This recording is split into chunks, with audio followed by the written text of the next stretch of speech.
ഒന്നാണോ രണ്ടാണോ എന്താണ് ഇതിലൊക്കെ? എന്തെങ്കിലും പുതിയ മാസം, പരിശുദ്ധ മാസം വരികയാണെങ്കിൽ ഈബത്തിനുള്ള എന്തെങ്കിലും വഴി ഉണ്ടാവുക. ഒന്നാണോര് ഒന്നാവട്ടെ, രണ്ടാണോര് രണ്ടായിക്കോട്ടെ എന്ന് അതിനെന്താ നമ്മൾ തലവേദന? അങ്ങനെ തന്നെയാണ് ഫിഖ്. ഒരു വീട്ടിൽ ചിലപ്പോ രണ്ടാക്കാൻ രണ്ടാവും, രണ്ടും ശരിയാണ്. ഉദാഹരണം 29 എന്റെ ജ്യേഷ്ഠ മാസം കണ്ടു എന്ന് വിചാരിക്കാം. അയാൾക്കിന്ന് ഒന്നാണ്, എനിക്കും ഒരു വിശ്വാസം ഇല്ലെങ്കിലോ എനിക്കും ഒന്നല്ല. കഴിഞ്ഞു. വിശ്വാസം ആൾ പറഞ്ഞു എനിക്ക് മനസ്സിലാകുന്നില്ല, എനിക്ക് ബോധ്യപ്പെടുന്നില്ല, ഞാന് ഒന്നാക്കൂല, എനിക്ക് നാളെയാണ്. ഇന്നത്തെ അല്ല ഞാൻ പറയട്ടെ, ഇന്നിപ്പോ ഏതായാലും ആണ്. അത് ഫിഖ് അങ്ങനെയാണ്. ഇപ്പൊ ഞമ്മ ഉണ്ടാകാൻ കൂടി യാത്രയാണ് ഒരു വണ്ടിയില്. നിങ്ങൾ വടകര ഇറങ്ങാണ്, ഞാൻ കണ്ണൂർ ഇറങ്ങാണ്. നിങ്ങൾക്ക് ളുഹർ 4 റക്അത്ത് നിസ്കരിക്കണം, എനിക്ക് 2 റക്അത്ത് നിസ്കരിക്കാം. കാരണം ഇവിടുന്ന് വടകരക്ക് 130 കിലോമീറ്റർ 128 ഉള്ളൂ. അപ്പൊ കസറാക്കാൻ പറ്റൂല. ജമ്മാക്കാന്നുള്ള അഭിപ്രായം, കസറാക്കാൻ പറ്റൂല. നേരെ അപ്പുറത്തെ സ്റ്റേഷനിൽ ഞാൻ ഇറങ്ങണ്ട്, എനിക്ക് അതാ ഒരു വണ്ടിയിലെ 2 എന്താ പ്രശ്നം? അങ്ങനെ തന്നെയല്ലേ ഫിഖ്. അതിലുള്ള കാളിയന്മാരെ മുഴുവനും കുതിര കയറി ഈബത്തും പറഞ്ഞ് നല്ല നല്ല മാസങ്ങളൊക്കെ നമുക്ക് കേടാക്കാന്ന് പറഞ്ഞാല് മാസം ഉണ്ട് എന്നുള്ള വിഷയമല്ല എന്ന് ഹദീസിന്ന് മനസ്സിലായത്. 29 ഇന്നലെ ഇപ്പം മാസം കാണാൻ സാധ്യതയുണ്ട്. അവിടെയാണ് മിഞ്ഞാന്ന് ഫൈന ഉമ്മ അലൈക്കും എന്ന ഹദീസിൽ ഒരു വാക്കുണ്ട്.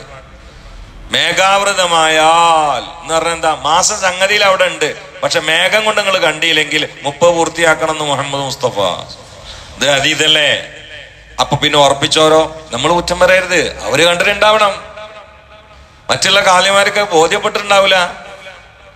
ഓരോ കാളിമാരുടെ കീഴിൽ ആരൊക്കെ നിൽക്കണ അതിനനുസരിച്ചുകൊണ്ട് അമല ചെയ്യുക. അതാണ്ടുകൊണ്ട് ഈബത്ത് പറയാൻ കാരണമാക്കരുത്. അത്രയുള്ള ആ വിഷയത്തിലൊക്കെ നമ്മൾ വെറുതെ ഈ നാവ് കേടെടുത്താൻ നിൽക്കരുത്. നാവ് എന്ന് പറഞ്ഞാൽ വിനയാണ്. ഏറ്റവും വലിയ വിനന്റെ ആയുധമാണ് നാവ്. മനുഷ്യ ശരീരമാകുന്ന രാഷ്ട്രത്തിന്റെ തലസ്ഥാന നഗരിയിലാണ് ഈ സാധനം ഫിറ്റ് ചെയ്തത്. വേറെ എവിടെയും സ്ഥലമില്ലാത്തോണ്ടല്ലോ, മേലെ കൊണ്ടുപോയിട്ടാ ഫിറ്റ് ചെയ്തത്. അതിന് ഉള്ളിന്റെ ഉള്ളില് ചുണ്ടിന്റെ അപ്പുറം, മീശന്റെ അപ്പുറം, ചുണ്ടിന്റെ അപ്പുറം, പല്ലിന്റെ അപ്പുറം അണ്ണാക്കൊക്കെ കൊണ്ട് വലിച്ചു കെട്ടിയതാണ്. ഇങ്ങനെ വളർത്തല് വേപ്പനായനല്ലേ? ഏറ്റവും അപകടകാരിയല്ലേ ഇങ്ങനെ വളർത്തല്? ഈ സൃഷ്ടിപ്പിൽ തന്നെ ഒരു തത്വമുണ്ട്, ഇത് പുറത്ത് കിടുമ്പോ ശ്രദ്ധിക്കണമെന്നാണ്. ഇത് പുറത്ത് കിടുമ്പോ ശ്രദ്ധിക്കണമെന്ന്. അതുകൊണ്ടാണ് ശ്രദ്ധിക്കുന്നതൊക്കെ പലപ്പോഴും വായിൽ കല്ല് വെച്ചുകൊണ്ട് നടന്നിരുന്നു. ആളുകൾ ചോദിക്കും എന്തിനാ തൊള്ളയെ കല്ല് വെച്ചിരിക്കണെന്ന്. അറിയാതെ വല്ലതും പറയണ്ടെന്ന് മേടിച്ചിട്ടാന്ന് അറിയും. ഇന്നൊക്കെ ഒരു ലോഡ് കല്ലിറക്കേണ്ടി വരും വെക്കുകയാണെങ്കിൽ.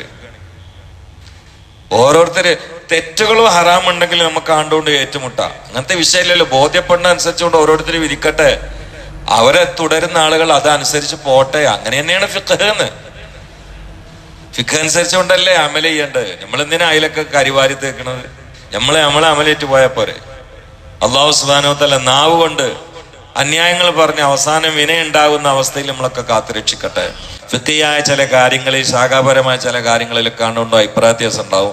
അത് നമ്മൾ ആണ്ടുകൊണ്ട് ഏറ്റുമുട്ടിയിട്ട് ശത്രുക്കളാവരുത്. അതൊക്കെ ഫിഖ് അങ്ങനെ തന്നെയാണ്. ഓരോ ആളുകൾക്ക് ബോധ്യപ്പെട്ടത് അവർ പറയും, അതനുസരിച്ചുകൊണ്ട് അത് വിശ്വാസമുള്ള ആളുകൾക്ക് പോകാമെന്നല്ലാതെ ചേരി തിരിയാൻ അത് കാരണമാക്കരുത്. നമ്മുടെ ഈമാൻ നഷ്ടമാണ്. അള്ളാഹു കാത്തുരക്ഷിക്കട്ടെ. സല്ലല്ലാഹു അലാ മുഹമ്മദ് സല്ലല്ലാഹു അലൈഹി വസല്ലം.